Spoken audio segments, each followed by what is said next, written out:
अगर आप कहानियों की दुनिया में खो जाना चाहते हैं तो आप बिल्कुल सही जगह पर आए हैं। स्वागत है आपका स्टोरी वोकल में, जहां हर आवाज एक कहानी कहती है। यहां मिलेंगी आपको रहस्यमयी रोमांचक कहानियां, जोश से भरी थ्रिलर सीरीज और ऐसे पात्र जो आपकी यादों में बस जाएंगे। और हाँ, हमारी आने वाली कहानियां और सीरीज आपको एक नई दुनिया में ले जाएंगी। तो इस जादुई सफर में हमारे साथ बने रहने के लिए अभी चैनल को सब्सक्राइब कर लीजिए। बहुत से दोस्त एपिसोड सुन लेते पर वीडियो को लाइक और चैनल को सब्सक्राइब नहीं करते, तो उनसे एक ही बात कहनी कि प्लीज चैनल को सब्सक्राइब और वीडियो को लाइक करें। अभी तक एक भी वीडियो 1000 लाइक तक नहीं पहुंची है यार। इतनी मेहनत से वीडियो बनाता हूं, लाइक कर दो। और कहानी से जुड़ी हर exclusive update, behind the scene और प्री रिलीज एपिसोड्स के लिए जुड़िए हमारे टेलीग्राम चैनल से, लिंक डिस्क्रिप्शन में है। जैसा कि हम सुन रहे हैं हमारे पहले सुपर योद्धा ध्रुव शौर्य की कहानी। यह कहानी है ध्रुव शौर्य की, जो शक्तिदेव बनने के बाद अपने जीवन की अगली यात्रा पर निकलता है। दोस्तों, हम इस सीरीज का नाम रख रहे हैं ध्रुव शौर्य की कहानी। तो चलिए दोस्तों, बिना देर किए, बेशक सबसे महत्वपूर्ण कारण यह था कि ध्रुव को आसमानी सौदा मीनार के पीछे के मालिक के बारे में कुछ भी पता नहीं था। इस आधे महीने के दौरान ध्रुव ने सराय से एक कदम भी बाहर नहीं निकाला था। उसकी सारी शक्ति उस अवतार पर लगी हुई थी जिसे उसने बड़ी मुश्किल से बनाया था। आधे महीने पहले बूढ़े नाथ के साथ बड़ी लड़ाई के दौरान शून्य बिजली तालाब न्योते के अलावा बूढ़े नाथ ने उसे माफी के रूप में एक क्रिस्टल भी दिया था। जब ध्रुव ने उसे एक हाथ से पकड़ा तो उसकी चमकदार आंखों ने उसे अच्छी तरह से परख लिया था। तुरंत ही ध्रुव की आंखों की गहराई में एक चमक दौड़ गई। वह क्रिस्टल असल में एक अग्निमूल शक्ति का ज्वाला क्रिस्टल था। ध्रुव बेहद शांत था। उसने उसे जल्दी से दूर रख दिया और बूढ़े नाथ से कुछ और नहीं कहा था। उस रात प्राचीन नील शहर में एक और हंगामा न मचाने के लिए ध्रुव ने प्राचीन नील शहर छोड़ दिया था और अंतहीन गहरे पहाड़ों में चला गया। दूसरा अवतार भी सफलतापूर्वक निर्मित हो गया था। हालांकि पहाड़ों में रहने वाले अनगिनत जानवर भयानक अंदरूनी शक्ति लहर द्वारा मारे गए।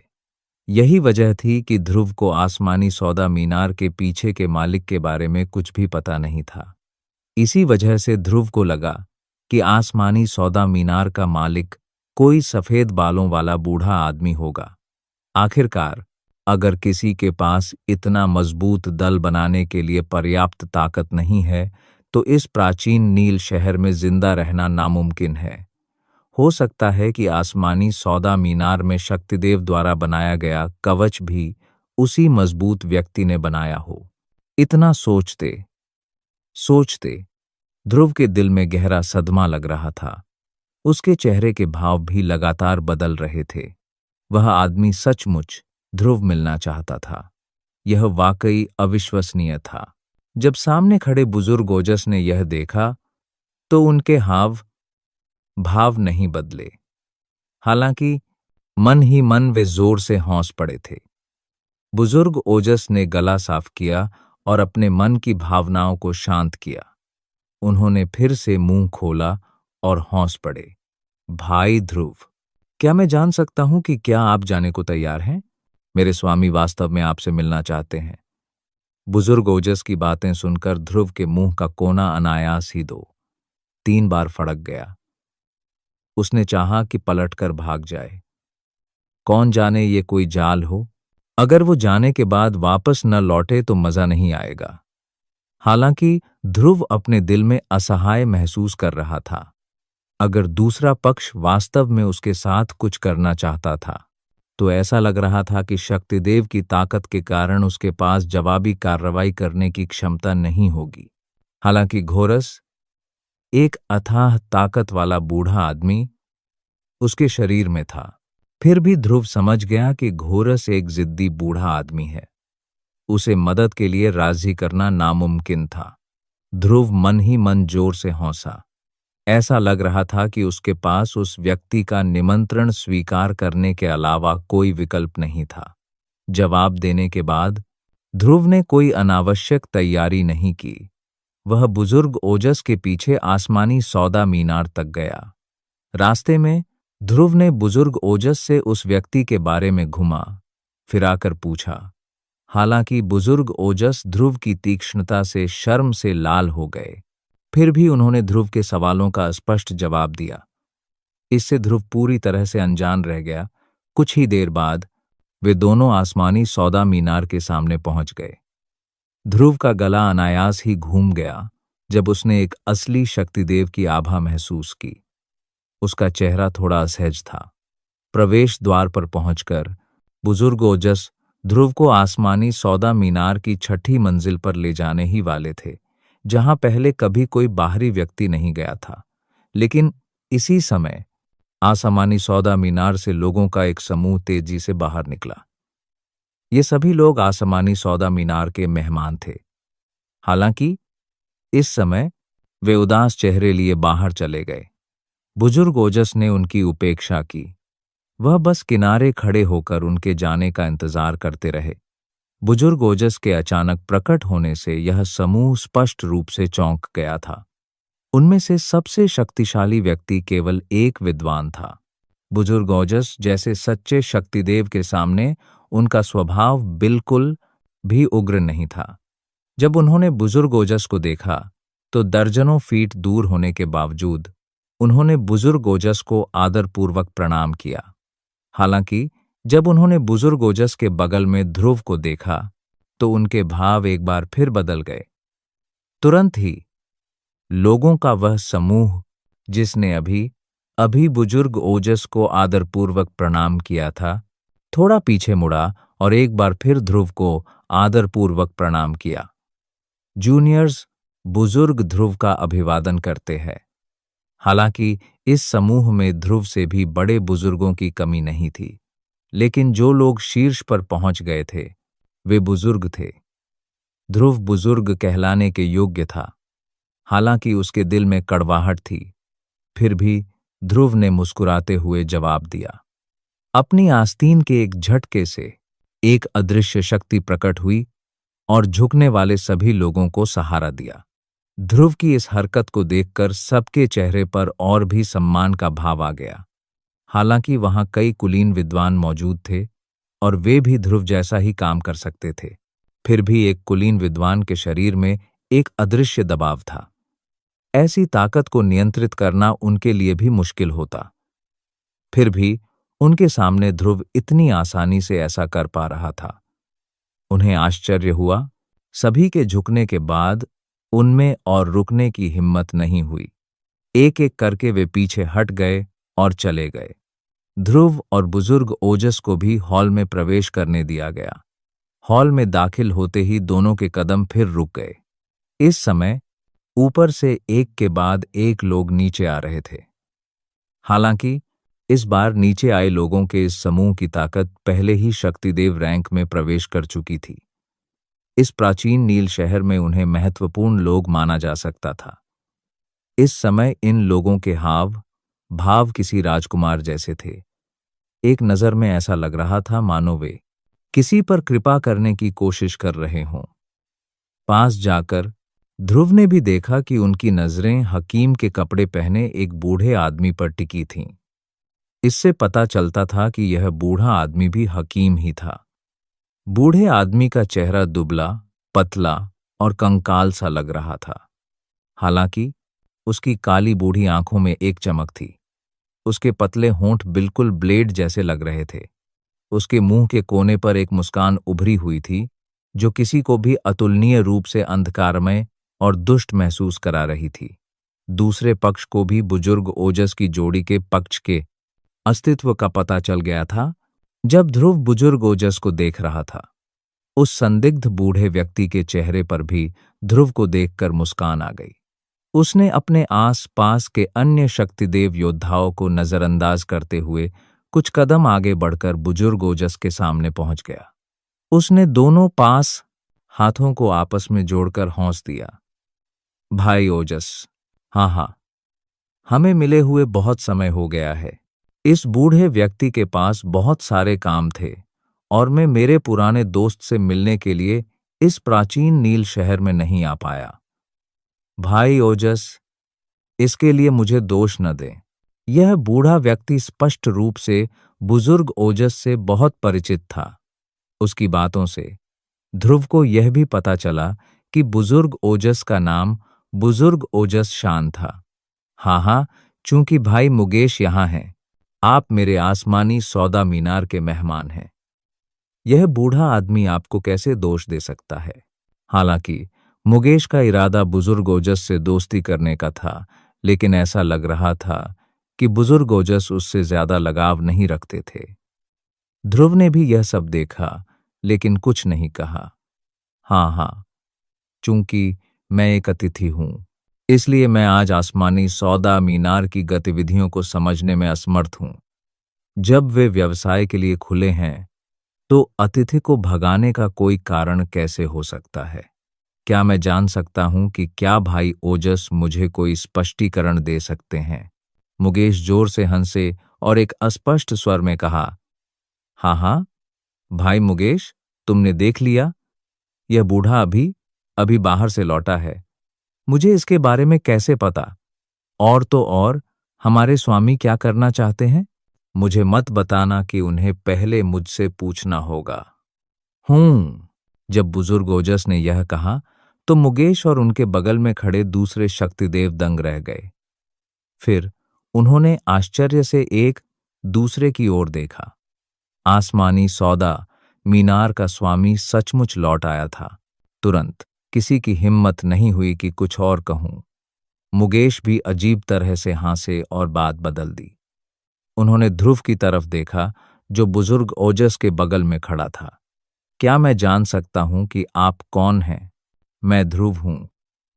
बुजुर्ग ओजस द्वारा उसका परिचय दिए जाने की प्रतीक्षा किए बिना ध्रुव ने अपने हाथों को कप के आकार में बनाया और मुकेश की ओर मुस्कुराया। जब ध्रुव ने यह कहा, तो दूसरे शक्तिदेव, जो जाने वाले थे, ने एक बार फिर अपनी नजरें घुमाईं। उनके शरीर, जो अभी कुछ ही कदम चले थे, फिर से रुक गए। मुकेश को ध्रुव की बात सुनकर झटका जरूर लगा। फिर वह जोर से हंसा। उसकी आंखों में एक चमक आ गई और उसने मुस्कुराते हुए कहा, ओह, यह तो ध्रुव है। हाँ हाँ, जब यह बूढ़ा आदमी प्राचीन नील शहर में आया था, तब मैंने तुम्हारे सारे कारनामों के बारे में सुना था। अब जब मैं आज तुमसे मिला हूं, तो तुम अफवाहों से भी ज्यादा प्रभावशाली हो। थोड़ी दिन में आप उसके बारे में फिर से खबर सुनेंगे। जैसे ही मुकेश हंसे, बुजुर्ग ओजस ने अपना मुंह खोला और उपहास किया। मुकेश को बुजुर्ग ओजस की बातें साफ तौर पर समझ नहीं आई। ध्रुव भी बेरुखी से मुस्कुराया और कुछ नहीं बोला। मुकेश ने यह देखकर आंखें घुमाईं। वह मुस्कुराया और कोई और सवाल नहीं पूछा। इसके बजाय उसने फिर से बुजुर्ग ओजस की ओर देखा और मुस्कुराते हुए कहा, ऐसा लग रहा है कि भाई ओजस, भाई ध्रुव को आसमानी सौदा मीनार में लाने के लिए तैयार हैं। हालांकि मुझे आश्चर्य है कि आसमानी सौदा मीनार के स्वामी नाराज होंगे या नहीं। यह सुनकर ध्रुव की भौहें तन गईं। ये शब्द कानों को अच्छे नहीं लग रहे थे। बुजुर्ग ओजस ने उपहास किया। वह मुड़ा और आसमानी सौदा मीनार की ओर चल दिया। ध्रुव भी मुस्कुराया और धीरे धीरे उसके पीछे चल पड़ा और पीछे उलझन में पड़े मुकेश को छोड़ गया। बुजुर्ग ओजस, वह मुकेश प्राचीन नील शहर के हकीम एसोसिएशन के किसी सदस्य जैसा नहीं दिखता। सीढ़ियां चढ़ते हुए ध्रुव बुजुर्ग ओजस को देखकर मुस्कुराए बिना नहीं रह सका। बुजुर्ग ओजस स्वाभाविक रूप से उसके शब्दों का अर्थ समझ गया। बुजुर्ग ओजस मुस्कुराए और चलते हुए ध्रुव से कहा, वह आदमी सोचता है कि उसके पास कुछ क्षमता है और वह इस बूढ़े से दोस्ती करना चाहता है। वह इस मौके का इस्तेमाल मेरे आसमानी सौदा मीनार पर एहसान करने के लिए करना चाहता है। हम अपनी थोड़ी सी क्षमता के साथ वह यहाँ सिर्फ सभ्य ही माना जा सकता है। एक बार जब वह सागर शहर पहुंच जाएगा, तो वह एक जोकर के अलावा कुछ नहीं होगा। हालांकि ध्रुव ने इस बिंदु तक कुछ भी नहीं कहा, लेकिन वह यह बताने में सक्षम था कि ये तथाकथित उच्च स्तरीय हकीम किस स्तर पर थे। जब वह पहले मुकेश को आंक रहा था, तो ध्रुव ने पहले ही देख लिया था कि मुकेश दूसरे ग्रेड का हकीम है। ध्रुव की समझ के आधार पर मुकेश की अंदरूनी शक्ति शायद राजन से ज्यादा मजबूत थी। यही कारण था कि ध्रुव ने बुजुर्ग ओजस के शब्दों से और भी अधिक दबाव महसूस किया। बुजुर्ग ओजस भी एक पुरातन पंथी थे। हालांकि ध्रुव उनके पीछे था, फिर भी वह इस मामूली बदलाव को भांप गया। वह तुरंत मुस्कुराया और बोला, दबाव मत डालो, तुम्हें दबाव महसूस करने की जरूरत नहीं है। इस बूढ़े आदमी ने उसे झोंकर इसलिए कहा क्योंकि उसने अपना ज्यादातर जीवन अपने हुनर को निखारने में बिताया है। भविष्य में उसके लिए 1 इंच भी आगे बढ़ना मुश्किल होगा। तुम अलग हो, तुम अभी जवान हो और भविष्य में तुम्हारे पास अपने हुनर को निखारने के ढेरों मौके होंगे। दक्षिण पश्चिमी सीमा तुम्हें रोक नहीं पाएगी। ध्रुव समझ गया कि बुजुर्ग ओजस का क्या मतलब था। वह बिना किसी हिचकिचाहट के मुस्कुराया और बुजुर्ग ओजस की व्याख्या सुनता रहा। वह आदमी दक्षिणी आरोही शहर का एक हकीम है। दक्षिणी आरोही शहर प्राचीन नील शहर जैसा ही है और इसे सीमा पर स्थित एक बड़ा शहर माना जा सकता है। हालांकि व्यापार की तुलना में यह अभी भी बहुत छोटा है। संभावना है कि वह हकीम मुलाकात के कारण प्राचीन नील शहर आया हो। उसके चरित्र को देखते हुए संभावना है कि वह कुछ व्यंग्यात्मक टिप्पणियां सुनने से नहीं चूकेगा। यह सुनते ही ध्रुव के चेहरे पर एक हल्की सी मुस्कान आ गई। उसके दिल में तुरंत एक आग सी दौड़ गई। अगर यह महान हकीम मुलाकात थी, तो वह सचमुच मुकेश की क्षमता का अनुभव करना चाहता था। आज पहली बार उसकी मुलाकात किसी उच्च स्तरीय हकीम से हुई थी। हाँ, भाई ध्रुव भी हकीम मुलाकात में भाग लेंगे, है ना? बूढ़ा ओजस एक बार फिर मुस्कुराया क्योंकि उसने ध्रुव के शरीर से निकलती हुई ज्वलंत गर्मी की लहरों को महसूस किया। हाँ, अगर मैं इतना भाग्यशाली रहा कि मुझे किसी उच्च स्तरीय हकीम से मुकाबला करने का मौका मिला, तो मैं इस अवसर को आसानी से नहीं जाने दूंगा। यह सुनकर बुजुर्ग ओजस हंस पड़े। वे वहीं रुक गए और मुस्कुराते हुए ध्रुव की ओर मुड़े। ओह, चूंकि हम यहाँ हैं, मैं इसके ऊपर नहीं जाऊंगा। स्वामी अंदर तुम्हारा इंतजार कर रहे हैं। चलो। बुजुर्ग ओजस ने ध्रुव के कदम उठाने का इंतजार नहीं किया, बल्कि उनका शरीर धीरे धीरे धुंधला हो गया और ध्रुव के सामने से गायब हो गया। इस समय ध्रुव के दिल में जो विशाल चट्टान अभी तक नहीं गिरी थी, वह और भी ऊंची उठ खड़ी हुई थी। आखिरकार वह उस व्यक्ति से मिलने जा रहा था। ध्रुव ने अपने होंठ सिकोड़े और राहत की एक लंबी सांस ली। उसने धीरे से अपने पैर उठाए और आसमानी सौदा मीनार की 6ठी मंजिल पर कदम रखा। आखिरकार वह 6ठी मंजिल पर पहुंच गया। हालांकि यह जगह नीचे की मंजिल से बिल्कुल अलग दिख रही थी। उसकी नजर तरह तरह के फर्नीचर पर पड़ी। इस समय ध्रुव के सामने खिड़की के सामने एक मानव आकृति चुपचाप खड़ी थी। शेष सूर्य के प्रकाश के प्रतिबिंब के कारण ध्रुव उस व्यक्ति की उपस्थिति को स्पष्ट रूप से नहीं देख पा रहा था। यही कारण था कि ध्रुव का मन और भी अधिक चिंतित हो गया। क्या हुआ? मैंने तुम्हें बस खाने पर बुलाया है। तुम इतने घबराए हुए क्यों हो? तुम इतने घबराए हुए तब नहीं थे जब तुमने पिछले दिनों 8 सितारा शक्तिदेव का सामना किया था। आज मुझे देखकर तुम इतने घबराए हुए क्यों हो? हे भाई ध्रुव। इससे पहले कि ध्रुव उस मानव आकृति को स्पष्ट रूप से देख पाता, दूसरे पक्ष के शब्द पहले ही निकल चुके थे। जब ध्रुव ने वह स्पष्ट आवाज सुनी, तो उसके चेहरे पर थोड़ा सा आश्चर्य हुआ। यह आवाज इतनी जानी पहचानी क्यों थी? एक पल बाद ध्रुव की पुतलियां अचानक सिकुड़ गईं। वह चौंक गया जब उसने अपने सामने खड़ी आकृति को देखा जो धीरे धीरे घूम रही थी। वह कुछ कहना चाहता था, लेकिन अपनी भावनाओं में आए बदलाव के कारण वह काफी देर तक कुछ नहीं बोल पाया। दूसरी ओर उस आकृति ने एक चंचल मुस्कान के साथ ध्रुव को देखा, मानो उसे इसकी उम्मीद थी। वर्धन: हाँ हाँ भाई ध्रुव, आप कुछ महीनों से बहुत अच्छा कर रहे हैं। काफी देर बाद आखिरकार ध्रुव ने अपने मुंह से दो शब्द निकाले। दूसरी ओर वर्धन ने मुस्कुराते हुए चेहरे से ध्रुव को देखा। बोलते बोलते वह जोर से हंसा और दूसरों की नजरों में अपनी हैसियत बिल्कुल भूल गया। अरे, मुझे तो बिल्कुल भी उम्मीद नहीं थी कि मुझे आमंत्रित करने वाला व्यक्ति असल में तुम ही होगे। मैंने तो सोचा था कि वह कोई घटिया बुढ़ा होगा। इतना बड़ा दल खड़ा करने में सक्षम होने के नाते मैंने सचमुच तुम्हें कम करके आंका था। उसकी पहचान पता चलते ही ध्रुव का दिल तुरंत शांत हो गया। उसकी बातों में मजाकिया लहजा भी था, जिससे दोनों के बीच का रिश्ता और भी मधुर हो गया। हाँ हाँ, मुझ में इतनी बड़ी काबिलियत नहीं है। मैंने तो बस अपने परिवार की ताकत उधार ली है। ये सब लोग मेरे पिता के भरोसेमंद सहयोगी हैं, वरना चीजें इतनी आसान नहीं होती। जब ध्रुव ने यह सुना तो उसकी आंखों में एक चमक सी दौड़ गई।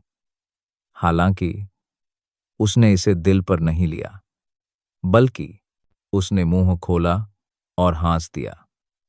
मुझे डर है कि भाई वर्धन ने मुझे आज यहां सिर्फ भोजन कराने के लिए ही नहीं बुलाया है। यह सुनकर वर्धन मुस्कुराया।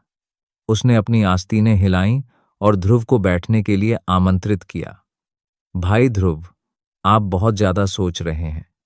मैंने आपसे वादा किया था कि अगर आप महान हकीम मुलाकात में भाग लेंगे तो मैं जरूर वहां रहूंगा। आज मैं बस आपसे पहले ही मिलना चाहता था। ध्रुव ने कोई वादा नहीं किया। हालांकि वर्धन ने साफ साफ नहीं कहा, लेकिन उसके अंदर जरूर कुछ छिपा था। फिर भी ध्रुव के मन में कोई बेचैनी नहीं थी। चूंकि वर्धन ने उसे पहले ही आमंत्रित कर लिया था, इसलिए वह स्वाभाविक रूप से अपनी बात कहने का कोई न कोई मौका जरूर ढूंढ ही लेगा। वर्धन भी उसके पीछे पीछे चला और कुछ देर तक हंसता रहा। फिर दोनों ने बिना किसी औपचारिकता के मेज पर रखे स्वादिष्ट खाने और शराब पर कहर बरपाना शुरू कर दिया। जी भरकर पीने और खाने के बाद वे दोनों नशे में लग रहे थे। जाहिर है, अपनी ताकत के बल पर चाहे कितनी भी तेज शराब क्यों न हो, वे नशे में नहीं पड़ते। इसलिए यह थोड़ी सी मात्रा कुछ भी नहीं थी। इस समय ध्रुव भी अपने दिल में जानता था कि मुख्य विषय आ गया है। भाई ध्रुव, हाँ हाँ, सच कहूं तो मेरे पास एक मामला है जिस पर मैं आज भाई ध्रुव के साथ चर्चा करना चाहता हूं। ध्रुव की नींद भरी पलकें धीरे से उठीं। उसके हाथ में शराब का प्याला भी धीरे से नीचे रख दिया गया।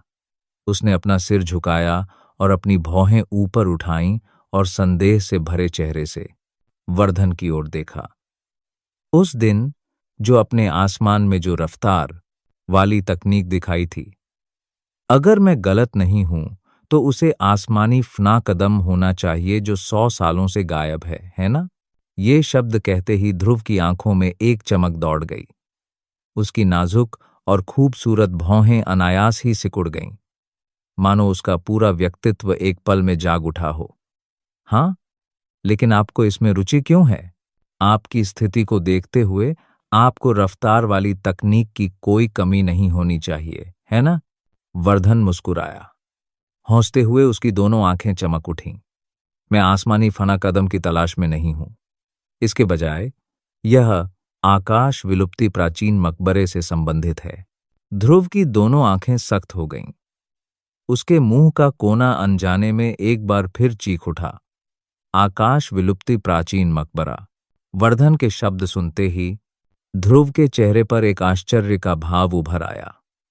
उसे उम्मीद नहीं थी कि वर्धन ने उसे आज उस प्राचीन मकबरे के बारे में बात करने के लिए बुलाया है। क्या हो सकता है कि इस आसमानी फना कदम का आकाश विलुप्ति प्राचीन मकबरे से कोई खास संबंध हो? ध्रुव की भौहों के बीच संदेह की लकीरें देखकर वर्धन भी मुस्कुराया। उसका शरीर सीधा हो गया और उसके हाथ में शराब का प्याला धीरे से नीचे रख दिया गया। उसने मुस्कुराते हुए कहा, यह आकाश विलुप्ति प्राचीन मकबरा है। इन शब्दों को एक बार फिर सुनकर ध्रुव के दिल में भावनाएं एक बार फिर से उमड़ पड़ीं।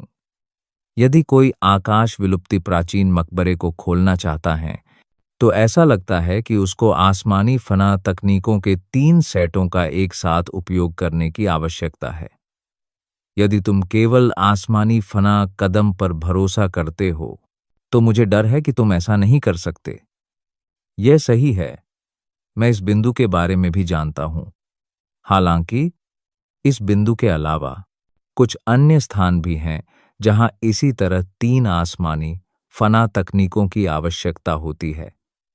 जब ध्रुव ने वर्धन की बातें सुनी तो उसके चेहरे पर एक बार फिर हैरानी के भाव उभर आए। ऐसी बात वायना दल के लोगों ने उससे कभी नहीं कही थी। ध्रुव के चेहरे पर ऐसे भाव देखकर वर्धन एक बार फिर मुस्कुराया। उसने अपने प्याले में भरी शराब को अपने पेट में घटक लिया और ध्रुव के लिए एक और प्याला उंडेल दिया। उसने मुस्कुराते हुए कहा, भाई ध्रुव। ध्रुव को जरा भी चिंता नहीं थी। वह जानता था कि वर्धन उसकी जगह लेगा। उसने धीरे से अपना शराब का प्याला उठाया और एक ही बार में पूरा पी गया। हाँ भाई, ध्रुव की शराब सहन करने की क्षमता वाकई बहुत अच्छी है। हंसी की आवाज के बाद वर्धन ने भी आह भरी और अपना मुंह खोलकर कहा, हालांकि अधिकांश लोग आकाश विलुप्ति प्राचीन मकबरे के बारे में जानते हैं, फिर भी वे आकाश विलुप्ति प्राचीन मकबरे के अंदर के बारे में कुछ नहीं जानते। जहां तक मुझे पता है, इसकी खोज 1 साल पहले ही हुई है। ध्रुव की भौहें थोड़ी ऊपर उठीं। आकाश विलुप्ति प्राचीन मकबरा कुछ 100 सालों से मौजूद था। पश्चिमी क्षेत्र के गुट जरूर इसकी लगातार जांच करते रहे होंगे। हालांकि फिर भी उन्हें 1 साल पहले ही कुछ पता चला था। इस आकाश विलुप्ति प्राचीन मकबरे के तरीके वाकई बेहद डरावने थे। 500 साल पहले ही 4 बड़े दलों के लीडरों के पास 9 सितारा शक्तिदेव की शक्ति थी। अब जबकि 100 साल बीत चुके हैं, उनकी साधनाएं निश्चित रूप से उस समय से भी ज्यादा होंगी। अब देखने से लगता है कि उनकी साधनाएं पहले ही असली मूल परिवर्तन रैंक तक पहुंच चुकी होंगी। दूसरी ओर ध्रुव भी ब्रह्मांड की ताकत से हैरान था। पूरे दुनिया में एक शक्तिदेव को सचमुच एक मजबूत व्यक्ति माना जा सकता था। हालांकि इतना शक्तिशाली अस्तित्व भी उसकी 1000 साल पुरानी कब्र के सामने उसे हिला नहीं सका। तो फिर मुझे आश्चर्य है कि भाई वर्धन किस तरह की खबर के बारे में बात करना चाहते हैं। क्या ऐसा हो सकता है कि इस प्राचीन मकबरे में कुछ ऐसा है जिसे केवल एक तिह डोज के दी है स्वर्गीय अंत साधक ही खोल सकता है? यह सुनकर वर्धन ने सिर हिलाया और मुस्कुराया। उसने ध्रुव को असमंजस में नहीं रखा और सीधे कहा, 4 बड़े दलों के लीडरों की संयुक्त जांच के बाद आकाश विलुप्ति प्राचीन मकबरे के भीतर संरचनाओं द्वारा सील किए गए 3 कमरे पाए गए। अपनी विशेष जांच के बाद वे इस निष्कर्ष पर पहुंचे कि ये 3 कमरे संभवतः वह विरासत हैं जो ब्रह्मांड ने मरने से पहले पीछे छोड़ी थी। टकराना। एक धमाके के साथ ध्रुव के हाथ में शराब का प्याला तुरंत पाउडर में बदल गया। ध्रुव के हृदय में उमड़ती भावनाओं के कारण उसके भीतर की शराब ध्रुव की शक्तिशाली रोशनी आभा से तुरंत वाष्पीकृत हो गई। विरासत। सिर्फ इन 2 शब्दों से ही दुनिया के कई लोगों के दिल द्रवित हो जाएंगे। सबसे महत्वपूर्ण बात यह है कि इस विरासत को पीछे छोड़ने वाले व्यक्ति की ताकत दरअसल एक ऐसा योद्धा था जो पहले ही मूल परिवर्तन रैंक में पहुंच चुका था। एक मूल परिवर्तन रैंक योद्धा का 1/3 भी वर्तमान ध्रुव को 3 सितारा शक्तिदेव से एक सच्चे शक्तिदेव बनने के लिए पर्याप्त था। उसके भीतर निहित ऊर्जा की कल्पना की जा सकती है। यह ध्रुव के हृदय को कैसे प्रभावित नहीं कर सकता था। ध्रुव का उत्साहित चेहरा देखकर वर्धन के चेहरे पर मुस्कान आ गई। उसका हाथ खाली हवा में फैला हुआ था। तुरंत वर्धन की हथेली से खिंचाव सा फैला। तुरंत मानो प्राकृतिक शक्ति को कोई मार्गदर्शन मिला हो और वह वर्धन के हाथ की ओर इकट्ठी हो गई हो। वर्धन का हाथ हवा में घूमा और एक पारदर्शी शराब का प्याला फिर से प्रकट हुआ। उसने उसे शराब से भरकर ध्रुव को थमा दिया।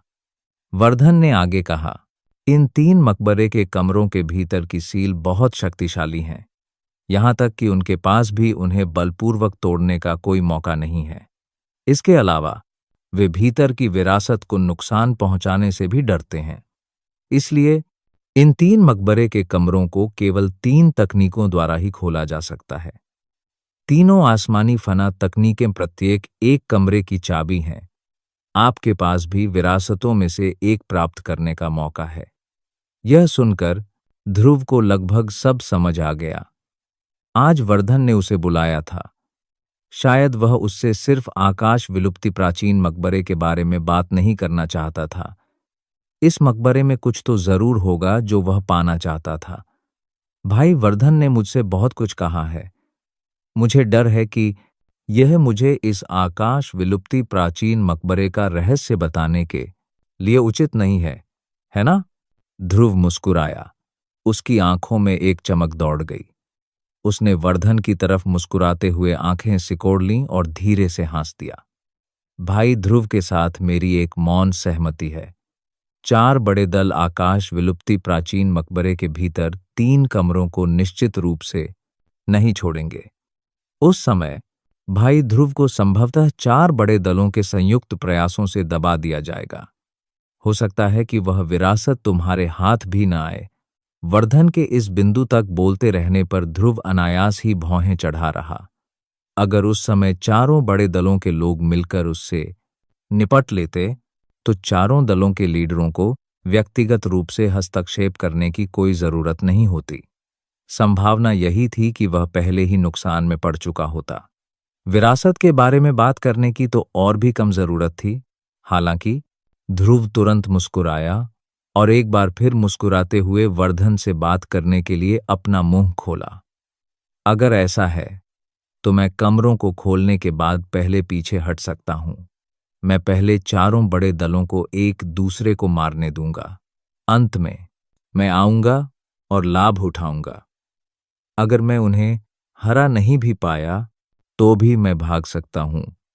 वर्धन को पहले से ही ध्रुव की बातों का अंदाजा था। वह धीरे से हंसा और एक बार फिर बोलने के लिए मुंह खोला। क्या भाई ध्रुव सचमुच सोचते हैं कि 4 बड़े दल मूर्ख हैं? चूंकि उन्होंने इसे छीनने के लिए हाथ मिलाने की हिम्मत की है, इसलिए वे स्वाभाविक रूप से सभी अचानक होने वाली दुर्घटनाओं के लिए तैयार होंगे। आपको क्या लगता है कि 4 कुलीन शक्तिदेव के हाथों से विरासत छीनने की आपकी क्या संभावना है? वर्धन के ये शब्द सुनकर ध्रुव ने अनायास ही भौहें सिकोड़ लीं। कुलीन शक्तिदेव निश्चित रूप से उसके परिपक्व होने से पहले एक बाधा बनेगा। ध्रुव ने धीरे से अपना सिर हिलाया और असहाय होकर आह भरी। वर्धन ने यह देखकर केवल मुस्कुराया और कहा, इसलिए मैं एक बार फिर भाई ध्रुव के साथ सहयोग करना चाहता हूं। ध्रुव की भौहें थोड़ी ढीली पड़ गईं। उसने वर्धन की तरफ देखा। वह बस यही निष्कर्ष निकाल सका कि उसके सामने खड़े वर्धन को जरूर उसके पीछे कुलीन शक्तिदेव का समर्थन हासिल था। तुम मछुआरे बने रहो, मैं उनसे निपट लूंगा। वर्धन के शब्द सुनकर ध्रुव की भौहें तन गईं। वर्धन के शब्दों से उसका दिल भी बहुत स्तब्ध रह गया। एक कुलीन शक्तिदेव पहले से ही दुनिया के सच्चे शिखर योद्धाओं में से एक था। कोई भी इस स्तर के योद्धा को कम आंकने की हिम्मत नहीं करेगा। हालांकि इस समय इस आदमी ने ध्रुव के सामने इतनी उदासीनता से ये शब्द कहे थे। इससे ध्रुव सचमुच अपने दिल में बहुत हैरान हुआ। एक पृष्ठभूमि होना अच्छा था। कोई शक्तिदेव को नजरअंदाज भी कर सकता था। यह कहा जा सकता था कि वर्धन के पीछे कोई ताकतवर योद्धा भी हो सकता है, वरना कोई शक्तिदेव को आसानी से नीचा दिखाने की हिम्मत कैसे कर सकता था? ध्रुव ने मन ही मन आह भरी। उसने एक बार फिर अपनी आंखें उठाईं और वर्धन की ओर देखा। वह मुस्कुराया और बोला, भाई वर्धन, जब तुम उन 4 से नहीं डरते तो तुम्हें मुझे ढूंढने की क्या जरूरत है? क्या तुम खुद यह नहीं कर सकते? वर्धन को साफ अंदाजा हो गया था कि ध्रुव के मुंह से निकले शब्दों से ध्रुव ऐसा ही सवाल पूछेगा। वह धीरे से हंसा और बोलने के लिए मुंह खोला। भाई ध्रुव को उन्हें आकर्षित करने के लिए कहने का मतलब यह नहीं है कि मैं विरासत का लालची हूं। हालांकि अगर मैंने पहले ही काम कर लिया होता तो शायद मैं भी इसे छीन नहीं पाता। जब वर्धन ने यह बात कही तो उसकी आंखों में एक तेज चमक उभर आई। इससे ध्रुव के चेहरे के भाव थोड़े और गहरे हो गए। ऐसा लग रहा था कि आकाश विलुप्ति प्राचीन मकबरे में सिर्फ 4 बड़े दल ही शामिल नहीं थे। चूंकि भाई वर्धन ने मेरे साथ हाथ मिलाने का फैसला किया है, मुझे आश्चर्य है कि इस बार आप क्या हासिल करना चाहते हैं। यह सुनकर वर्धन मुस्कुराया। वह जानता था कि ध्रुव का क्या मतलब है। उसे बस इस बात का डर था कि ध्रुव सारी विरासतें निगल जाएगा। वर्धन ने तुरंत मुस्कुराते हुए जवाब दिया, भाई ध्रुव, आपको इसकी चिंता करने की जरूरत नहीं है। उस समय परिणाम चाहे जो भी हो, एक विरासत जरूर आपकी होगी। हालांकि अगर आप 3 विरासतें प्राप्त करने में सक्षम हैं, तो मुझे उम्मीद है कि भाई ध्रुव मुझे 2 दे सकते हैं, क्योंकि मेरी ट्रेनिंग पद्धति विशेष है। मुझे ट्रेनिंग संसाधनों में अत्यधिक रुचि है। नहीं तो मैं उस दिन सही जेडसार की तलाश में इतना बड़ा जोखिम नहीं उठाता। यह सुनकर ध्रुव को वर्धन का असली मकसद समझ आ गया। वह बस 2 विरासतें पाना चाहता था। हालांकि वह मन ही मन थोड़ा हिचकिचा रहा था, लेकिन ध्रुव यह भी अच्छी तरह समझ गया था कि अगर वह नहीं माना तो एक विरासत भी पाना मुश्किल होगा। इसलिए उसने चुपचाप सिर हिलाकर सहमति दे दी। आकाश विलुप्ति प्राचीन मकबरे की विरासत आखिरकार भविष्य की बात थी। कौन जानता था कि भविष्य में क्या अप्रत्याशित बदलाव होंगे। चूंकि मामला सुलझ चुका था, इसलिए दोनों पूरी तरह निश्चिंत हो गए। एक दिन इसी तरह बीता। ट्रेनिंग के दौरान समय का कोई एहसास ही नहीं था। समय पलक झपकते ही बीत गया और महान हकीम मुलाकात के उद्घाटन समारोह में केवल 5 दिन शेष थे। जब से ध्रुव आसमानी सौदा मीनार छोड़कर सराय में लौटा था, तब से वह बाहर नहीं गया था। वह अपने अवतार को निखारने के लिए अपने कमरे में बंद था। आधे महीने के परिशोधन के बाद ये दोनों अवतार उस समय की तुलना में कहीं बेहतर थे, जब इन्हें आधे महीने पहले सफलतापूर्वक बनाया गया था। दोनों अवतारों की वास्तविक ताकत पहले से ही 6 सितारा विद्वान और 7 सितारा विद्वान स्तर पर स्थिर हो चुकी थी। पहले अवतार की नींव के साथ दूसरे अवतार की शक्ति स्पष्ट रूप से पहले वाले से कहीं अधिक प्रबल थी। यह ध्रुव के लिए एक अच्छी बात मानी गई। आखिरकार भविष्य में जब उसकी ताकत मूल परिवर्तन रैंक तक पहुंच जाएगी, तो उसके द्वारा बनाए गए अवतार की ताकत भी भयावह शक्तिदेव रैंक तक पहुंच सकती है। अगर ऐसा होता तो क्या वह कुछ अवतारों को मिलाकर एक विशिष्ट शक्तिदेव नहीं बना पाता? अगर ऐसा होता तो इससे ध्रुव की युद्ध शक्ति लगभग दोगुनी हो जाती। ध्रुव कमरे में बिस्तर पर पालथी मारकर बैठा था। उसकी दोनों आंखें झपक रही थीं और मुंह का कोना एक चाप में उठा हुआ था। ध्रुव अपने सामने 2 लगभग पदार्थ जैसे अवतारों को देखकर मन ही मन संतुष्ट था। सफलतापूर्वक निर्मित हुए इन दोनों अवतारों में अद्भुत शक्ति थी। अगर तीनों अवतारों का सफलतापूर्वक गठन और विलय हो जाए, तो उनकी ताकत एक कुलीन शक्तिदेव के बराबर होगी। उस समय अंधेर आत्मा दल के लोगों का सामना करते समय उसे कुछ आत्मविश्वास मिलेगा। इस विचार के उसके हृदय में कौंधने के साथ ही ध्रुव के सामने मौजूद 2 अवतार तुरंत 2 राजसी अंदरूनी शक्तियों में परिवर्तित हो गए, जो ध्रुव के शरीर में प्रवेश कर गए। 2 अवतार बनाने की प्रक्रिया में स्वाभाविक रूप से काफी अंदरूनी शक्ति समाप्त हो गई। सौभाग्य से ध्रुव की भयावह अंदरूनी शक्ति के सहयोग से ध्रुव बहुत कमजोर नहीं हुआ।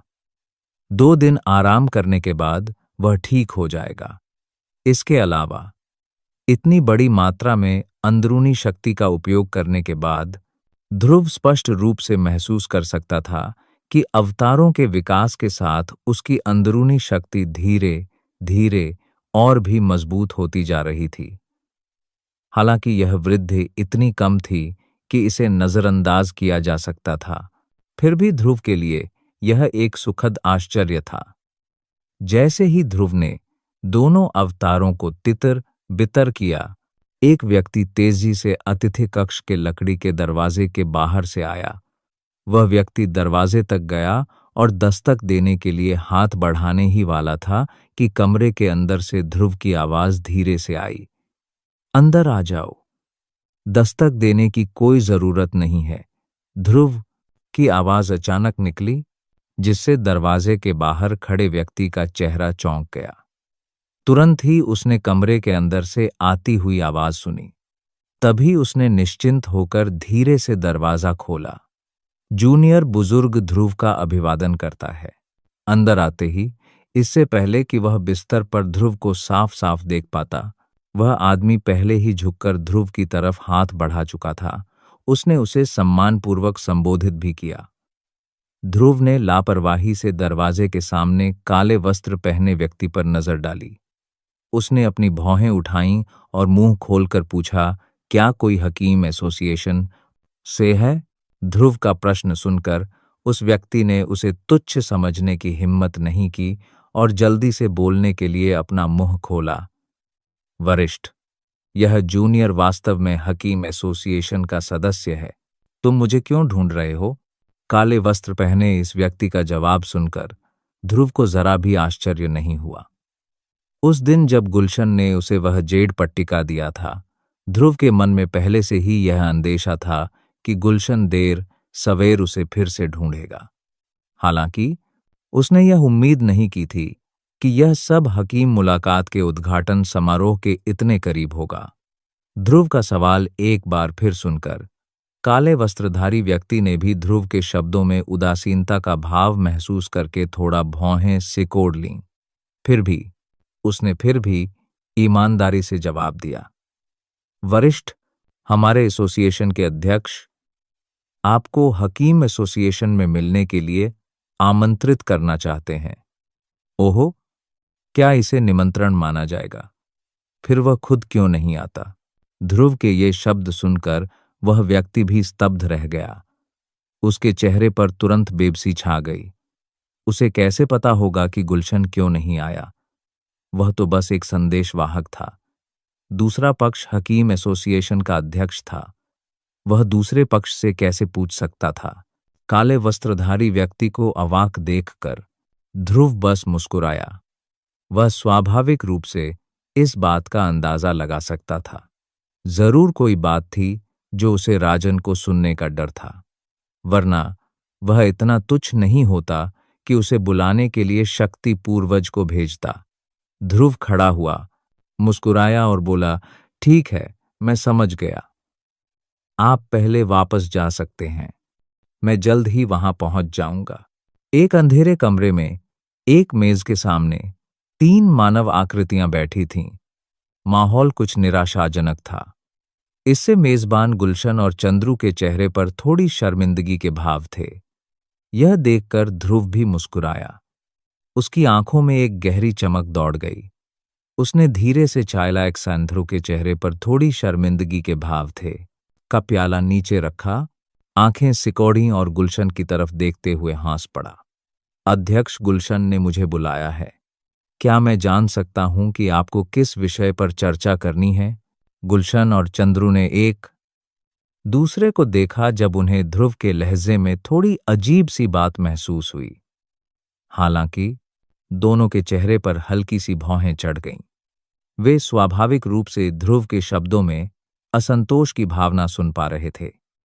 एक प्रतिष्ठित शक्तिदेव और 2nd ग्रेड के हकीम होने के नाते, यहां तक कि जब उन्होंने उसे देखा तो उन्होंने उसे कम आंकने की हिम्मत नहीं की। लेकिन आज जिस व्यक्ति को उन दोनों ने ध्रुव को आमंत्रित करने के लिए भेजा था, वह दरअसल शक्ति पूर्वज रैंक में ही था। ऐसी हरकतें किसी की भी नज़रों में जानबूझकर उनके चेहरे पर तमाचा मारने जैसी लगतीं। उनके दिलों में जो असंतोष था, वह जाहिर ही नहीं हो रहा था। इस समय ध्रुव के शब्दों में बुलाना शब्द काफी जोरदार लग रहा था। साफ तौर पर यह जानबूझकर कहा गया था। इससे गुलशन और चंद्रू मन ही मन बेहद शर्मिंदा हुए। काफी देर बाद बगल में खड़ा चंद्रू आखिरकार जोर से हंसा। उसके चेहरे पर एक अजीब सी मुस्कान आ गई। उसने ध्रुव की तरफ मुस्कुराते हुए कहा, भाई ध्रुव बहुत विनम्र हैं। आपके रुतबे को देखते हुए हमें आपको यूं ही आदेश देने की क्या जरूरत है। बात बस इतनी है कि एसोसिएशन में कई काम निपटाने होते हैं। अध्यक्ष और हम दोनों ही कुछ छोटी मोटी बातों में उलझे हुए हैं और आपको व्यक्तिगत रूप से आमंत्रित नहीं कर सकते। इसलिए हमने किसी को भेजा है। अगर कोई बात संतोषजनक न हो तो मुझे उम्मीद है कि भाई ध्रुव उसे समझ पाएंगे। गुलशन, जो ध्रुव के करीब बैठा था, चंद्रू के शब्द बोलने के बाद अजीब तरह से मुस्कुराया और ध्रुव को सिर हिलाया। ध्रुव ने इस पर केवल ठंडी हंसी हंसते हुए कहा, चूंकि तुम दोनों कुछ मामलों की वजह से नहीं आ पा रहे हो, तो मुझे यह मत कहना कि इस बड़े हकीम एसोसिएशन में तुम्हें कोई विद्वान नहीं मिल रहा। तुम किसी को आमंत्रित कर रहे हो, फिर भी तुम इतने तुच्छ हो कि सिर्फ शक्ति पूर्वज का ही इस्तेमाल कर रहे हो। मैं कम से कम एक शक्तिदेव तो हूं। मुझे यह मत कहना कि तुम दोनों मुझे नीची नजर से देखते हो। अगर ऐसा है तो मैं तुरंत चला जाऊंगा। उसकी आवाज आने से पहले ही ध्रुव खड़ा हो चुका था। दरवाजे से बाहर निकलते हुए उसका चेहरा ठंडा था। यह दृश्य देखकर गुलशन और चंद्रू के चेहरे तुरंत पीले पड़ गए। उनके शरीर चमक उठे और ध्रुव के सामने प्रकट हो गए। उनके चेहरे मुस्कुराहट से भरे थे। वे अभी बोलने ही वाले थे कि ध्रुव ने एक बार फिर अपना मुंह खोला और उदासीन स्वर में बोला, क्या आप अपनी ताकत का इस्तेमाल करके मुझे जबरदस्ती यहां रखना चाहते हैं? जैसे ही ध्रुव के शब्द निकले, गुलशन और चंद्रू एक बार फिर चौंक गए। गुलशन को किसी और बात की परवाह नहीं थी। उसने जल्दी से अपना मुंह खोला और कहा, भाई ध्रुव, आपने गलत समझा। यह बूढ़ा भी असहाय है। अगर भाई ध्रुव को कोई आपत्ति न हो तो क्या आप बैठ सकते हैं और सुन सकते हैं कि यह बूढ़ा क्या कहना चाहता है? गुलशन के ये शब्द सुनकर ध्रुव की आंखों में एक चमक दौड़ गई। वह मन ही मन मुस्कुराया, लेकिन उसके चेहरे पर अब भी एक ठंडा और उदासीन भाव था। वह मुड़ा और मेज के सामने बैठ गया। गुलशन और चंद्रू ने जब ध्रुव को अपनी पुरानी जगह पर लौटते देखा तो उन्होंने राहत की सांस ली। उन्होंने धीरे से आह भरी और अपनी पुरानी जगह पर लौट गए। उन्होंने एक साथ ध्रुव को देखा, मानो उन्हें डर था कि ध्रुव फिर से भाग जाएगा। दोनों की आंखें ध्रुव को घूर रही थीं और जरा भी हटने को तैयार नहीं थीं। खांसी, खांसी। उन दोनों की इस तरह घूरने पर ध्रुव का बूढ़ा चेहरा लाल हो गया। उसे डर था कि ये दोनों बूढ़े कुछ देख लेंगे। उसने जल्दी से 2 बार खांसकर उन दोनों को जगाया, जो फिर से चुप हो गए। होश में आने के बाद गुलशन और चंद्रू ने एक बार फिर एक दूसरे को देखा। उनके मुंह के कोने थोड़े मुड़ गए। फिर गुलशन ने फिर से आह भरी और धीरे से बोलने के लिए अपना मुंह खोला। भाई ध्रुव, ऐसा नहीं है कि मैं, गुलशन, आपको नीची नजर से देखता हूं। भाई ध्रुव की क्षमता के साथ, चाहे वह ताकत हो या हकीम कौशल, कोई भी इस दक्षिण पश्चिम सीमा में आपको नीची नजर से देखने की हिम्मत नहीं करेगा। हालांकि गुलशन ने अपनी बात कहते हुए एक पल के लिए रुककर कहा। उसने चंद्रू की तरफ देखा और फिर अपनी नजरें घुमाईं, मानो उसे डर हो कि कोई उसकी बातें सुन रहा है। काफी देर बाद, यह देखकर कि आस पास कोई नहीं है, उसने बोलना जारी रखा। हालांकि जिस विषय पर मैं बात करना चाहता हूं, उससे राजन के मन में असंतोष पैदा हो सकता है। हालांकि वह हमारे हकीम एसोसिएशन का मुख्य हकीम है। सामान्यतः एसोसिएशन के मामलों पर उसका काफी नियंत्रण होता है। अगर हम भाई ध्रुव को यहाँ खुलेआम आमंत्रित करते हैं तो मुझे डर है कि हम अनिवार्य रूप से उनसे टकरा जाएंगे। इसलिए हम केवल असहाय होकर ऐसा करने का चुनाव कर सकते हैं। गुलशन की बातें इस हद तक पहुंची कि ध्रुव अनायास ही थोड़ा भौंचक्का हो गया। ध्रुव भी यह सुनकर असंतुष्ट हो गया। क्या ये दोनों बुजुर्ग सचमुच उसे बांधने के लिए मुख्य हकीम का पद जबरदस्ती खाली कराना चाहते थे? यह सोचकर ध्रुव को भी मन ही मन थोड़ी नाराजगी हुई। उसका स्वभाव अनुशासनहीन था और उसे इधर उधर भटकने की आदत थी। अगर ये दोनों बुजुर्ग उसे जबरदस्ती यहां रखना चाहते थे तो मुमकिन था कि ध्रुव अपनी पूरी ताकत लगाने पर भी न रुके। हालांकि भले ही उसके दिल में ऐसे विचार थे, लेकिन ध्रुव ने वास्तव में यह नहीं सोचा था कि उसके सामने ये दो दयालु बूढ़े लोग इतने बड़े लोग थे, जब तक कि उसे जवाब पता नहीं चला। भाई ध्रुव को यह भी पता होना चाहिए कि महान हकीम मुलाकात निकट है। इस बार महान हकीम मुलाकात में भाग लेने के लिए काफी लोग आए हैं। यहां तक कि कुछ बड़े दलों के शिष्य भी आने के लिए आकर्षित हुए हैं। इसलिए इस महान हकीम मुलाकात का मूल्य कई वर्षों में सबसे अधिक कहा जा सकता है। बेशक उनमें से काफी लोग इस महान हकीम मुलाकात के विजेता पद के लिए आए हैं। हालांकि हर कोई जानता है कि यह विजेता पद हासिल करना आसान नहीं है। ध्रुव ने अपनी भौहें उठाईं। क्या गुलशन जिस विषय पर उससे बात करना चाहता था, उसका इस महान हकीम मुलाकात से कोई संबंध हो सकता है?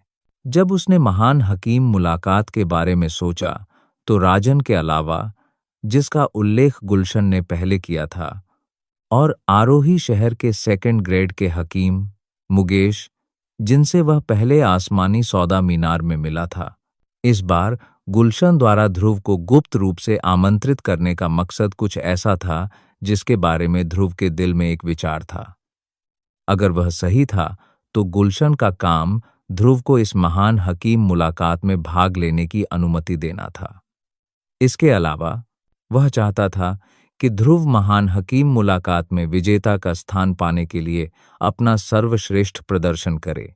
यह सोचते ही ध्रुव की आंखें धीरे धीरे सिकुड़ गईं।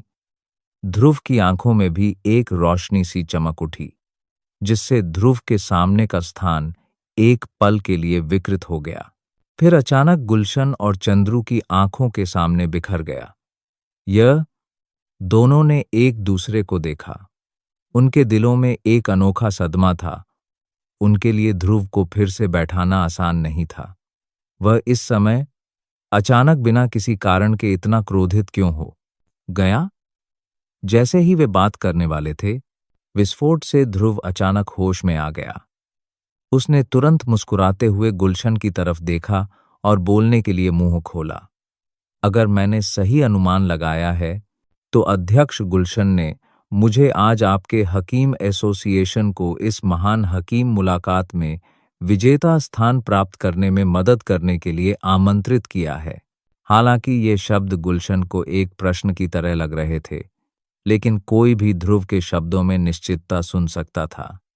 गुलशन और चंद्रू ने जब ध्रुव के अचानक शब्द सुने तो उनकी भौहें भी तन गईं। उनके दिलों में ध्रुव के शब्दों ने उन्हें अतुलनीय रूप से झकझोर दिया। उन्हें उम्मीद नहीं थी कि ध्रुव ने सचमुच अंदाजा लगा लिया होगा कि वे अपने दिल में क्या सोच रहे थे। हालांकि ये शब्द आखिरकार उसके दिल की सच्चाई थे। इसलिए हालांकि वह दिल से बहुत हैरान था, फिर भी गुलशन ने जोर से सिर हिलाया। यह देखकर ध्रुव एक बार फिर मुस्कुराया और बोला, अगर आज अध्यक्ष गुलशन की इच्छा सिर्फ इतनी ही है तो मैं अब और नहीं रुकूंगा। मैंने अभी सेकंड ग्रेड के हकीम में कदम रखा है। इस महान हकीम मुलाकात को लेकर मेरा दिल भी अतुलनीय रूप से उत्साहित है। अगर मुझ में क्षमता है तो मैं स्वाभाविक रूप से इसे जाने नहीं दूंगा। उसकी आवाज सुनते ही ध्रुव उठकर दरवाजे से बाहर चला गया। उसके पीछे गुलशन और चंद्रू भी धीरे से खड़े हो गए। इस बार उन दोनों ने ध्रुव का रास्ता नहीं रोका। चूंकि दूसरे पक्ष ने पहले ही यह स्पष्ट कर दिया था, इसलिए स्वाभाविक रूप से उसे और कुछ कहने की जरूरत नहीं थी। हालांकि जैसे ही ध्रुव कमरे से बाहर निकलने वाला था, गुलशन को कुछ सूझा और वह ध्रुव की ओर चिल्लाया, भाई ध्रुव, मुझे उम्मीद है कि आप राजन को आज की बात नहीं बताएंगे। वह व्यक्ति स्वाभाविक रूप से संदिग्ध है और निश्चित रूप से कुछ गलत करेगा। उस समय हम एक और बड़ी लड़ाई से बच सकते हैं। यह सुनते ही ध्रुव के मुंह के कोनों पर मुस्कान आ गई। उसका शरीर थोड़ा रुक गया और उसने मुस्कुराते हुए कहा, शांत रहो, मैं ऐसा नहीं कहूंगा। अगर मैं गलत नहीं हूं तो वर्तमान में राजन पहले से ही अपने दिल में बहुत कुछ सोच रहा होगा। उसकी आवाज के बाद ध्रुव का आकार भी गुलशन और चंद्रू की दृष्टि से गायब हो गया। जब गुलशन और चंद्रू ने ध्रुव की बातें सुनी तो उनके चेहरे के भाव एकदम से थम से गए। वे काफी देर तक एक ही जगह पर खड़े रहे और सदमे से उबर नहीं पाए। जिस समय ध्रुव ने हकीम एसोसिएशन को छोड़ा था, उसी समय राजन का शरीर, जो एक गोली शोधन कमरे में कड़ाही के सामने बैठा था, इस समय तीव्रता से कांप रहा था। इस समय उसकी काली बूढ़ी आंखों में एक भयंकर क्रोध था जो फूटने ही वाला था। इस दृश्य ने काले वस्त्रधारी उस व्यक्ति को, जो सम्मानपूर्वक बगल में खड़ा था, और भी भयभीत कर दिया। उसका सिर, जो पहले झुका हुआ था, इस क्षण और भी झुक गया। वह जोर से सांस लेने की भी हिम्मत नहीं कर पा रहा था। काफी देर बाद राजन ने अपने क्रोध से भरे दिल को बलपूर्वक बाहर निकाला। उसने अपने दिल में क्रोध को दबाते हुए अपने बगल में खड़े काले वस्त्रधारी व्यक्ति से पूछा, वह बूढ़ा गुलशन, उसने ध्रुव को क्यों ढूंढा? वह आदमी चौंक गया। वह एक बार फिर दिल ही दिल में फूट फूट कर रोया। इससे पहले ध्रुव ने उससे पूछताछ की थी। इस समय राजन उस पर दबाव डाल रहा था। उसे न जानने की बात तो छोड़ ही दीजिए। अगर उसे पता भी होता तो भी शायद वह इतना डर गया होता कि पूरी तरह भूल ही गया होता। काफी देर तक सदमे में रहने के बाद काले वस्त्र पहने इस व्यक्ति ने अंततः अपना मुंह खोला और कांपते शरीर के साथ धीरे से कहा, बुजुर्ग राजन, यह जूनियर भी अनजान है। उसकी आवाज सुनाई देने से पहले ही एक प्रभावशाली आभा से भरी आवाज राजन के मुंह से निकल चुकी थी, जिससे पूरा स्थान तीव्रता से कांप उठा। राजन के दिल में असंतोष की लहर दौड़ते देख काले वस्त्रधारी का शरीर अचानक नरम पड़ गया। वह तुरंत जमीन पर घुटनों के बल बैठ गया और उसका चेहरा कागज की तरह पीला पड़ गया। तुम्हारा मतलब है कि तुम्हें नहीं पता? राजन एक पल के लिए रुक गया। उसे जमीन पर घुटनों के बल बैठे काले वस्त्रधारी आदमी की कोई परवाह नहीं थी। उसकी आंखें थोड़ी सिकुड़ गईं। वे एक पतली रेखा में बदल गईं जब वह अपने सामने कड़ाही में जल रही प्रचंड रोशनी को घूरने लगा। उसने धीरे से अपना हाथ ऊपर उठाया। एक अदृश्य शक्ति के उभार के साथ कड़ाही के भीतर की रोशनी ने भी अपना रूप बदल लिया और एक बेहद क्रूर दिखने वाले जानवर में बदल गई। तुरंत राजन ने अपना मुंह खोला और धीरे से पूछा। राजन की हथेली से आए शक्तिशाली दबाव को महसूस करते हुए काले वस्त्रधारी व्यक्ति का गला थोड़ा सा लड़खड़ा गया जब उसने कड़ाही के भीतर उस भयावह जानवर को देखा। वह अपना मुंह खोलने ही वाला था। यदि तुम्हें कुछ नहीं पता तो इसका मतलब है कि तुम इसे स्वीकार कर रहे हैं। ये शब्द कहते ही राजन का हाथ, जो उसके सामने फैला हुआ था, अचानक भींच गया। एक विचार भी निकला। कड़ाही के भीतर का भयावह प्रचंड रोशनी जानवर भी एक धमाके के साथ कड़ाही के बंधनों को तोड़कर गोली शोधन कक्ष में प्रकट हो गया। इस विशाल उग्र रोशनी जानवर के प्रकट होते ही पूरा गोली शोधन कक्ष हिलने और ढहने लगा।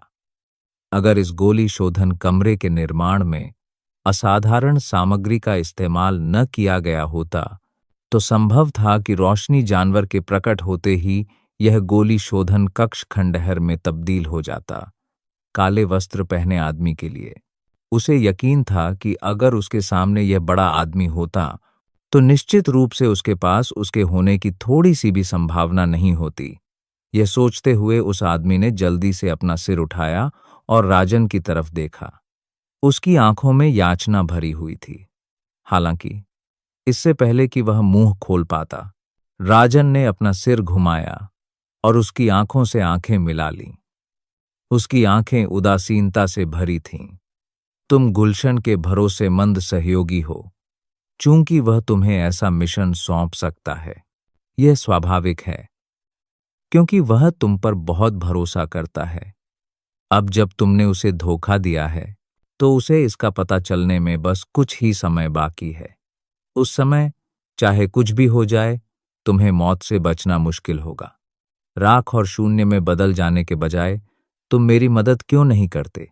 जब भविष्य में कोई इसे खरीदने को तैयार हो, तो इसे तुम्हारी थोड़ी सी कीमत दिखाने के रूप में देखा जा सकता है। राजन के शब्द सुनते ही उस आदमी के हाव भाव तुरंत बदल गए। वह स्वाभाविक रूप से राजन के शब्दों का अर्थ समझ गया।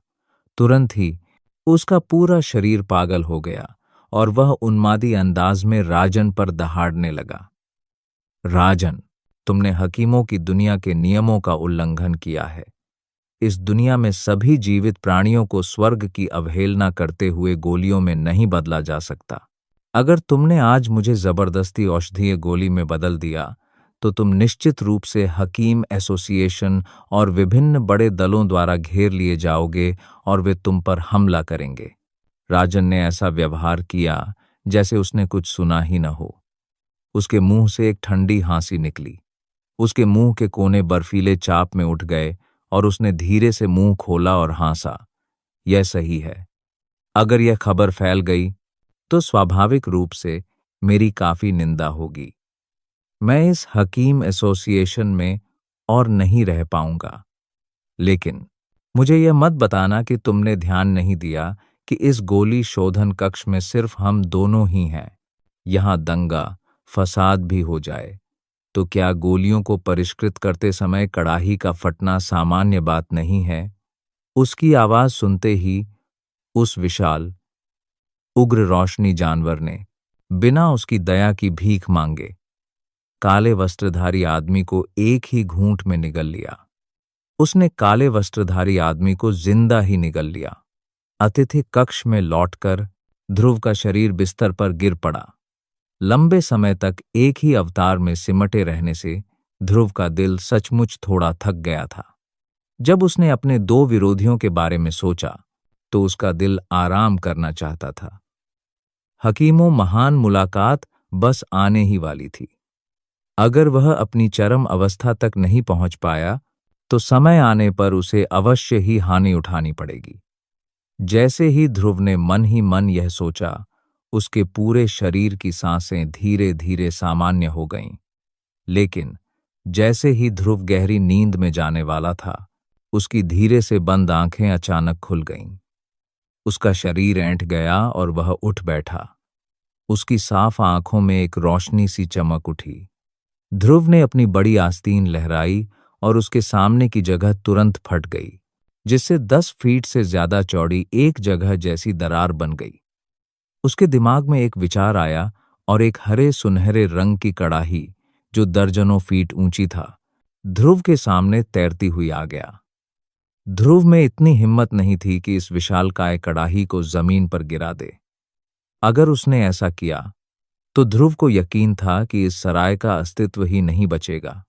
ध्रुव ने जो विशाल कड़ाही निकाली थी, वह नदी देवता की दिव्य कड़ाही थी, जो नील शहर में स्वर्गीय कड़ाही रैंकिंग में दूसरे स्थान पर थी।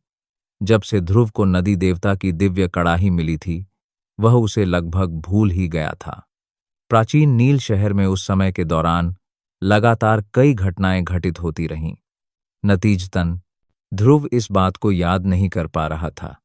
अब उसके लिए इस दिव्य कड़ाही पर अच्छी तरह से नजर डालने का समय आ गया था। जब ध्रुव ने इसे प्राप्त किया था, तो उसने बस एक नजर ही डाली थी। अब जब उसने इसे ध्यान से देखा है, तो यह नदी देवता की दिव्य कड़ाही वाकई एक कलाकृति कही जा सकती है। कड़ाही के शरीर पर घूमती हुई दुनिया का चित्रण था। इस दुनिया की हर चीज उसमें प्रतिबिंबित हो रही थी, मानो पूरी दुनिया उसमें समाहित हो। इस नदी देवता की दिव्य कड़ाही में वास्तव में पूरी दुनिया समाहित थी। यह सचमुच स्वर्गीय कड़ाही की रैंकिंग में दूसरे स्थान पर आने के योग्य थी। हजार जानवरों वाली कड़ाही पर मौजूद उन प्राचीन तिलस्मी जानवरों की तुलना में यह नदी देवता की दिव्य कड़ाही और भी ज्यादा प्रभावशाली थी। यह अपनी शक्ति से दूसरों को वश में कर सकती थी। यह भयानक थी। हालांकि ध्रुव के सावधानीपूर्वक निरीक्षण के तहत कड़ाही के शरीर पर एक दरार रेखा दिखाई दी थी। नदी देवता की दिव्य कड़ाही के क्षतिग्रस्त होने से ध्रुव बेहद सदमे में था। नदी देवता की दिव्य कड़ाही एक भयावह अस्तित्व था जो स्वर्गीय कड़ाही की रैंकिंग में दूसरे स्थान पर था। दुनिया में इसकी प्रतिष्ठा स्वाभाविक रूप से सभी को पता थी। इसे प्राप्त करने वाले किसी भी व्यक्ति के लिए क्षतिग्रस्त होना असंभव था। हालांकि देखने से ऐसा लगता था कि नदी देवता की दिव्य कड़ाही इतनी सरल नहीं थी। अरे यह नदी देवता की दिव्य कड़ाही है। अरे लड़के, तुम्हें कुछ अच्छी चीजें मिल गई हैं। जबकि यह बूढ़ा आदमी सो रहा था, अचानक घोरस की आवाज मानो नरक की गहराइयों से आई हो। यह ध्रुव के कानों में धीरे से पहुंची, जिससे ध्रुव के चेहरे का भाव अनायास ही पीला पड़ गया। सरसरी नजर में कड़ाही अजीब नहीं लगती थी।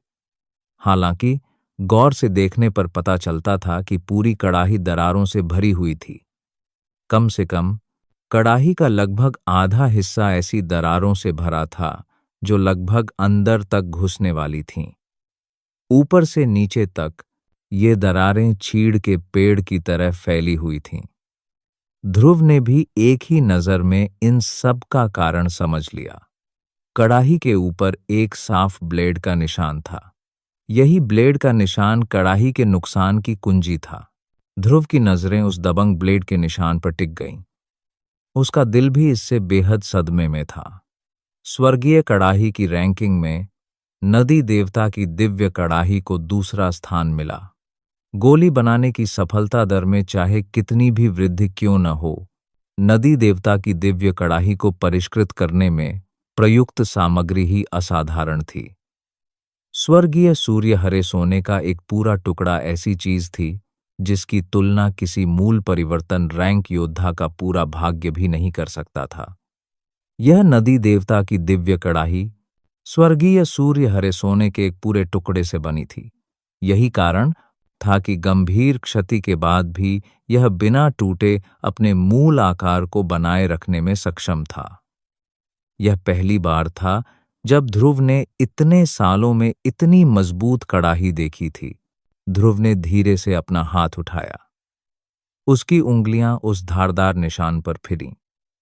जैसे ही वे आपस में टकराईं, पिछले व्यक्ति द्वारा छोड़ी गई अत्यंत प्रभावशाली और भयावह आभा धारदार निशान से तुरंत बाहर निकल आई। इसने ध्रुव के शरीर पर हमला किया, जिससे ध्रुव का चेहरा तुरंत पीला पड़ गया। अचानक ध्रुव के शरीर से एक ठंडी खर्राट निकली। इस ध्वनि के साथ ही बेहद दबंग ब्लेड क्यूब ही टूट गया। हालांकि ऐसा हुआ भी, फिर भी फटते हुए शक्ति ब्लेड ने ध्रुव के शरीर पर काफी गहरा प्रभाव डाला। जैसे ही ब्लेड फटा, ध्रुव का शरीर भी अचानक 2 कदम पीछे हट गया। अनायास ही उसके मुंह से खून की एक बूंद निकल पड़ी। एकमात्र अवशेष ब्लेड आभा वास्तव में इस बूढ़े आदमी के सामने इतराने की हिम्मत कैसे कर सकती है? एकमात्र ब्लेड आभा के बारे में भूल जाओ। भले ही तुम्हारा वास्तविक शरीर यहां हो, तुम्हारे पास ऐसा करने की क्षमता नहीं होगी। घोरस की आकृति धीरे धीरे ध्रुव के पास प्रकट हुई। अपनी आस्तीन लहराते हुए उसके मुंह से एक ठंडी खर्राट निकली। एक अदृश्य शक्ति ने तुरंत हमला किया और एक बार फिर ब्लेड के निशान पर वार किया। एक धीमी सी आवाज सुनाई दी। बचे हुए ब्लेड की आभा तुरंत फट गई। उसे घोरस ने नष्ट कर दिया था। घोरस ने अपना सिर घुमाकर ध्रुव की ओर देखा, जो जमीन पर आधा घुटनों के बल बैठा था। उसकी नाक से एक हल्की सी खर्राट निकली और उसने धीरे से डांटा। हालांकि इस स्तर के व्यक्ति की ताकत बहुत ज्यादा नहीं होती, फिर भी वह ऐसा व्यक्ति नहीं है जिसे तुम यूं ही छू सकें। क्या तुम्हें लगता है कि लगभग 1000 साल बाद ब्लेड के निशान ने अपनी ताकत खो दी है? तुम सचमुच आकाश और पृथ्वी की विशालता को नहीं जानते। अगर आज जब ब्लेड की आभा पूरी तरह से फूटी थी, तब मैं यहां नहीं होता, तो संभव है कि यह प्राचीन नील शहर भी तुरंत नष्ट हो जाता, सिर्फ तुम्हारे साथ। हम्फ घोरस के शब्द कहने के बाद ध्रुव एक बार फिर जोर से खांसने लगा। उसके चेहरे की मांसपेशियां फड़कने लगीं। एक ही वार में पूरे प्राचीन नील शहर को पल भर में तबाह कर देना। ध्रुव को यकीन था कि अगर वह अपनी पूरी ताकत लगाकर भी आत्म विनाश कर ले और अपने शरीर के भीतर दिव्य रोशनी का इस्तेमाल करे, तो भी वह इतना भयावह हमला नहीं कर पाएगा।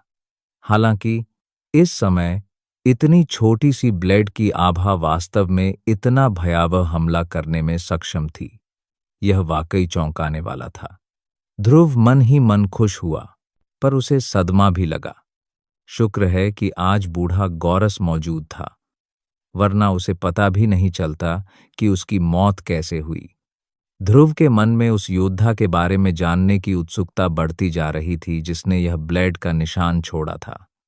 1000 साल बाद भी न बिखरने वाली इतनी शक्तिशाली ब्लेड आभा छोड़ने वाले इस योद्धा की ताकत कम से कम महान मूल सम्राट रैंक के स्तर की तो रही होगी। मूल सम्राट रैंक। वर्तमान ध्रुव ने इसकी कल्पना भी नहीं की थी। उस स्तर के योद्धा का स्थान दुनिया में भी शीर्ष पर होता। फिर भी इस कड़ाही में दूसरे पक्ष का पूरा जोरदार हमला था। संभवतः नदी देवता की दिव्य कड़ाही का पिछला मालिक कोई साधारण व्यक्ति नहीं था। ध्रुव ने दिल में आह भरकर अनायास ही 1-2 बार खांसी की। उसने जल्दी से अपनी स्टोरेज अंगूठी से रैंक 9 की रिकवरी पिल निकाली और निगल ली। गोली के शरीर में प्रवेश करते ही ध्रुव के पेट से तेजी से एक गर्म धारा फैल गई। उसके शरीर के घाव धीरे धीरे ठीक हो गए। जब ध्रुव खड़ा हुआ तो घोरस ने फिर से एक हल्की सी खर्राट भरी। उसका मुरझाया हुआ हाथ ध्रुव के सामने फैला हुआ था और वह धीमी आवाज में बोल रहा था, ले लो, यह चीज तुम्हारे लिए बहुत लाभदायक है। ध्रुव ने अपनी भौहें उठाईं। उसने घोरस के हाथ की ओर देखा। उसकी हथेली में एक जेड जैसा मनका चुपचाप पड़ा था। ध्रुव अभी पूछताछ करने ही वाला था कि घोरस ने जल्दी से बोलने के लिए अपना मुंह खोला। ज्यादा मत सोचो, मेरे पास तुम्हें देने के लिए कुछ भी नहीं है। यह उस ब्लेड का आभा मंडल है। हालांकि मेरे द्वारा परिष्कृत होने के बाद उस व्यक्ति की ब्लेड की कुछ समझ इसमें बनी रही है। हालांकि तुम्हारा हथियार कोई बड़ा ब्लेड नहीं है, फिर भी दोनों एक जैसे हैं। तुम्हें इससे काफी समझ हासिल करनी चाहिए। घोरस की बातें सुनकर ध्रुव के दिल में एक एहसास उमड़ पड़ा।